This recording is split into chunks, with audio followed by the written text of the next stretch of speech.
Hi guys, good evening. So we're here again for another video, and this is about how to get your IOM or TB certificate for UK visa.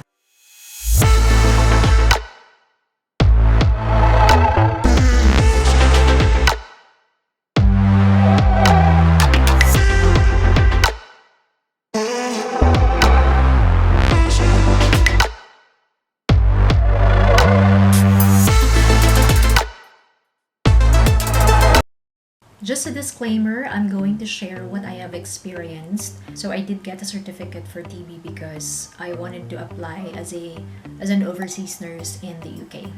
A brief introduction about IOM. IOM is an international organization for migration, and they are responsible for maintaining order in migration. As you know, Philippines is among of the few countries who are having TB cases, and it's increasing every year.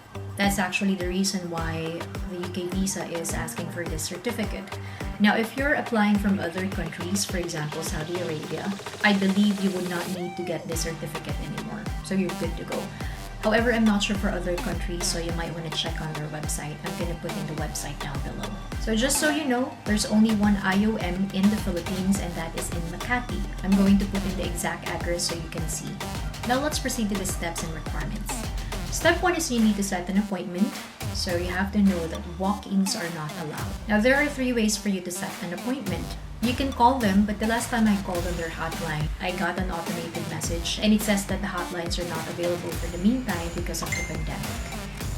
Another way is through SMS. I'm gonna put in the mobile number here. Lastly is through email, and I think personally this is more convenient for me, and this is actually the step that I did. First thing that you need to do is to send an email using a format just like this. If you need this format, just leave a comment below so I can send it in your email address. So in the format, you will be asked to put in your personal information such as your address, your name, your mobile number, the passport number, and also the UK visa you're applying for. For me, during that time, I didn't have an employer yet. That's why I put in Tier 2. And for the sponsor name, I put in UK. Now for step 2, once you have sent an email, you're going to receive a confirmation email, and that would include your date and time of appointment as well as a reference number. Other reminders will also be included in the email. You have to read everything that's in the reminder. Step 3, you need to prepare the things that you need to bring in your day of appointment. Of course, it's still a pandemic, so you have to bring your face mask, preferably surgical mask, and face shield as well. You also have to bring your cash, which would cost you 3,600 pesos. And you need to bring an extra cash if in case you need to do an additional test. And it will be based on the results that you're gonna get. Of course, you need to bring your own pen if you need to sign on anything or in any form. Very important is you have to bring your actual and valid passport. And you also have to bring a photocopy of it. Another thing is at least one government ID and a photocopy of it. Now here are the list of the government IDs accepted. They do have a strict dress code, so sandals, sleeveless, shorts, and slippers are not allowed. So be sure to at least wear casual clothes like shirt and jeans. If in case you are pregnant, don't worry. You can still go in there, of course, with your appointment. But you would be asked to bring a clearance from your OB-GYN. 2 options. A clearance from your OB-GYN if you are allowed to get an x-ray or you're not allowed. So if you're allowed, you're going to be given an extra shield to protect yourself in your 2nd and 3rd trimester. If you're not allowed, a sputum test will be done. It means you have to provide a sputum sample for 3 consecutive days every morning. So it means you have to go there personally for 3 consecutive days in the morning only. Now, if you bring a clearance from your OB-GYN telling you that you're not allowed to do the x-ray, you're going to be asked to do a sputum test. That means you have to provide a sputum sample for 3 consecutive days in the morning. Another option is if you're really not allowed to do that, then you can just wait until your delivery to do the x-ray. Alright, so now let's go to the date of my appointment. That was on December 17, 2020, I guess. So my appointment was at 7:40 in the morning, but I came there, I guess, around 7:15 in the morning, medyo napaaga. So if in case you're wondering about the parking area, there is a parking area, I believe in the building itself or beside the building, just very close to it. However, when I went there, it was already full. And to think that that was very early, right? So I look around the area and I saw a spot. There's actually a wide street in there and they're allowing you to park on the side. You don't have to worry about that. There is actually a person who's going to look after your vehicle or your car. However, there's a limit. I think you're only allowed to stay there for two hours, because if you stay there for more than 2 hours, then they're going to impound your vehicle. So if in case you need to stay there for more than 2 hours, then just go back to the place or the parking slot and then tell the person that you're gonna stay for 2 more hours. For the parking fee, I forgot the exact amount that I paid for. But as far as I can remember, it shouldn't be more than 100 pesos. I know a lot of people are actually coming from different provinces to Manila or to Makati just to do the UKTV screening test. I'm going to put a list of the hotels where you can stay near the area. If you can just call them, to inquire about the rates. But I will put the link below. I went to the Trafalgar Plaza at around 7:30 in the morning. You'll have to register yourself first in the ground floor. You have to give an ID.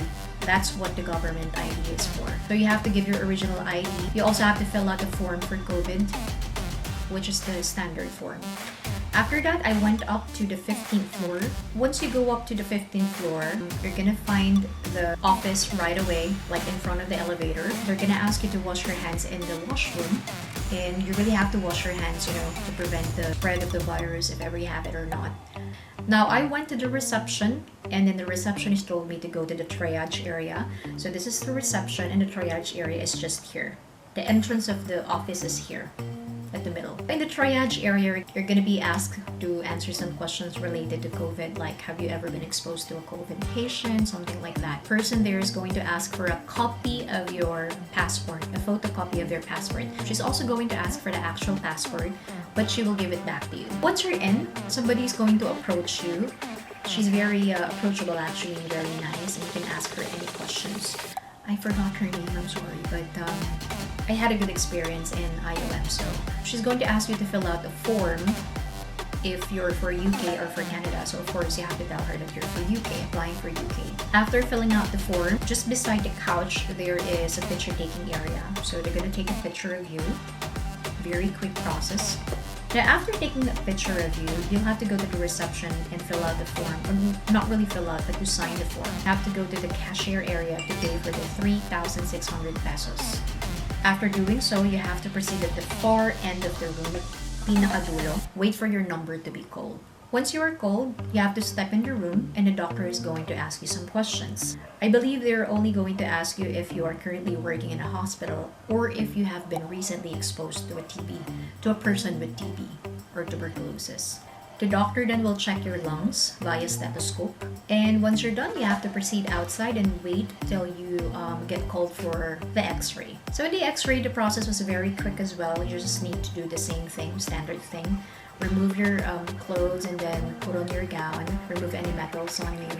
And then finish. And you just have to wait for the result. So once you leave the room, all you need to do is to just wait for the certificate to be released. In my case, I actually have work in the afternoon, so I asked the receptionist or the girl who assisted me at first at the beginning to, if she can release the result right away as much as possible because I'm living in a far place from Makati. I believe I was able to get the report in just an hour or less, and it was very quick. But normally, you should be able to get the result, if normal, within 2 to 3 hours. An additional information, this UKTV certificate is actually valid for 6 months, and you will need this certificate for you to be able to apply your UK visa. Now, if in case that your x-ray is not clear, then you would have to do a sputum test. Again, this is a sputum sample that you'll be providing for 3 consecutive days every morning. So that means you have to personally go to their office for 3 days. So there you go. I think that would be it.